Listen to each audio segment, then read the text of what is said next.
Alors les niveaux de développement ou le load, le level of development, concernent la gestion du risque. Dans le monde du BIM, load peut signifier niveau de détail, level of detail, ou niveau de développement, level of development. Il s'agit du terme utilisé pour décrire la précision d'un modèle.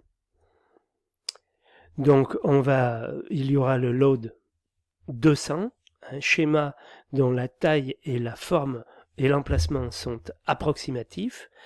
Après le load 200, le load 300, modélisation en fonction de la taille, de la forme, de l'espacement et de l'emplacement, de l'espacement et de l'emplacement spécifié dans la conception.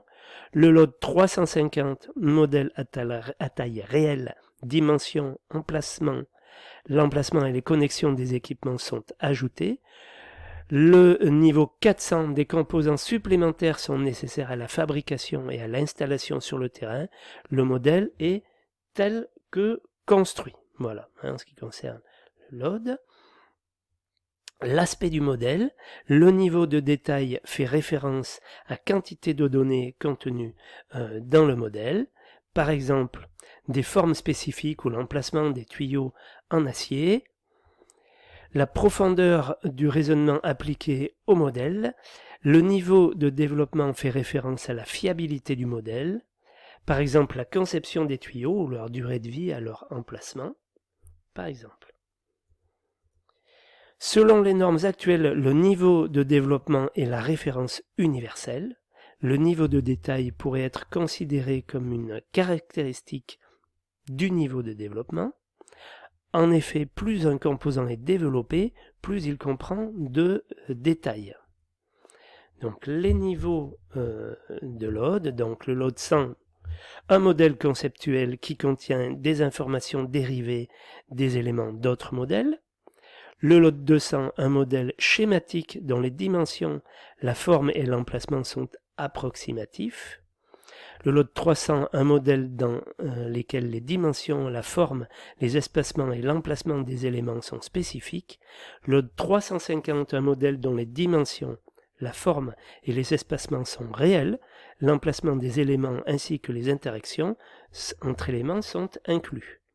Le load 400, des éléments essentiels à la fabrication et à l'installation sur le site sont ajoutés au modèle. Alors, bien sûr, ces différents niveaux sont liés à passer de l'esquisse comment je vais dire, au projet, voire même à la réception des travaux. En fait, c'est aussi lié à une histoire de coût, c'est-à-dire qu'au début, le lot 100, bien sûr, une maquette en lot 100 coûte bien sûr moins cher, beaucoup moins cher à réaliser que la lot 350, par exemple. Voilà. Alors, les logiciels que l'on utilise pour le BIM, dans un monde parfait, les différents logiciels seraient capables de communiquer entre eux. Donc on a mis le format IFC qui a pour but d'assurer l'interopérabilité des logiciels métiers. Donc le format IFC, c'est un peu le format PDF pour les documents que vous connaissez. Au format PDF, on peut lire avec un logiciel spécifique tout type de fichiers, enfin fichiers qui auraient été faits avec un format natif de Word, d'Excel ou autre, quoi que ce soit. Hein. Voilà. Le IFC, c'est le format qui permet de lire ce qui a été fait avec divers logiciels de dessin 3D, par exemple. Hein, voilà. Donc, un logiciel 3D, il y a Revit, il y a Allplan, Archicad qui est une suite, c'est-à-dire qu'elle fait les dessins, mais pas que.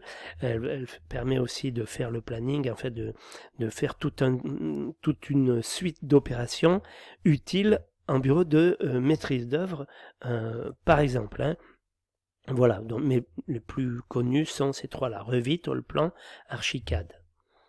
Voilà, donc au niveau des logiciels de dessin, logiciel thermique ArchiWizard, bon, qui permet de faire des simulations avec la course du soleil, enfin les autres savent le faire aussi, hein, mais ArchiWizard est spécifique pour pour optimiser le chauffage et le rafraîchissement. Les visionneuses, bon, l'IA Tekla BeamSight, mais il y en a plein d'autres, hein. On va voir FBeam, BeamVision, Aredo, Solibri Model Viewer, entre autres, hein. Voilà.